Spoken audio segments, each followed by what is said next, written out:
Hello, I'm Michael for GameWatcher.com and welcome to our Champions of Anteria preview. The upcoming strategy RPG game from Ubisoft places you in the role of a small group of adventurers who return to their homeland of Anteria to find it overrun with bandits and warring factions. This ragtag band of heroes, who enjoy nothing more than a good fight and performing the best hero pose after a battle is won, find themselves embarking on a quest to rebuild Anteria. The game tries hard at trying to bring humour into the fold. The overall story is told from a narrator named Brian, who is saved by the heroes only to get them mixed up in a larger threat against the world. Each hero has their own personality quirks, and the humour imbued into the dialogue and the writing has a certain fable-style theme to it. Champions is a game that crosses the boundaries when it comes to genre definition. It has RPG elements, strategy elements, as well as real-time tactics elements. The game's overworld gameplay is turn-based and non-linear, and it takes place on a giant world map. Each turn represents a day, and each day you can attack a territory that is adjacent to your own territories. Winning these battles will expand your territory, however enemy factions can also attack you, leaving you to defend your own. As you progress, more territories will be connected to your own, leaving you more prone to attack from multiple factions. After a battle is won, you can return to your home settlement. The game does have some city building elements to it that allows players to not only gain access to facilities like blacksmiths and herbalists, but it's directly tied into the hero item and equipment progression.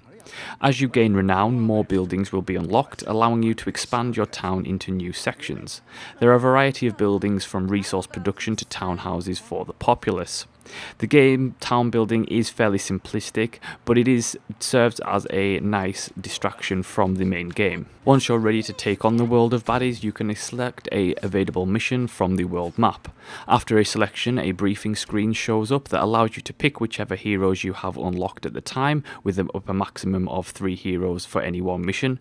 Heroes are unlocked fairly early on in the game, and you can expect to have a nice variety to choose from, each with their own unique abilities and combat styles. The most useful information given on the briefing screen, however, is what elemental enemies you'll be facing.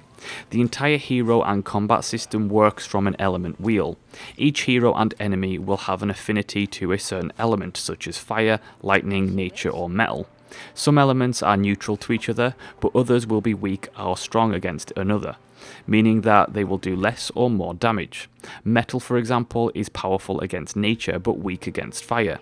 Using elements and the bonuses that they provide is often key to defeating tough enemies. Champions combat itself is nostalgic in a sense of classic RPG games. It's a top-down RPG tactics mix with the ability to pause time and queue up commands.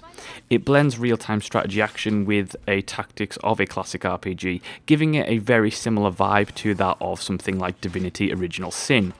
The difficulty of the game is on point here, and not being tactical and using the elements wheel to your advantage will mean a swift death for your band of heroes. Heroes have a good selection of abilities, and many can be unlocked as you progress. These abilities have a wide range of uses, but most importantly is that each hero have their own unique combat styles that are directly tied to their abilities. The monk, for example, has to use normal attacks first to be able to charge up and use his lightning-based attacks. The most difficult encounters, however, will often involve the various bosses that you'll come across in the world. Bosses will have their own set of unique mechanics to overcome. Ignoring boss fights is a thing that you can do, as it is non-linear progression. However, focusing elsewhere on the world map and ignoring a boss can lead to consequences that will be to your detriment. Yet in turn, taking on these tough challenges gain their own rewards. As it stands currently with the preview build, Champions is shaping up to look like a great game. It blends many genres well and produces a game that is both charming and fun.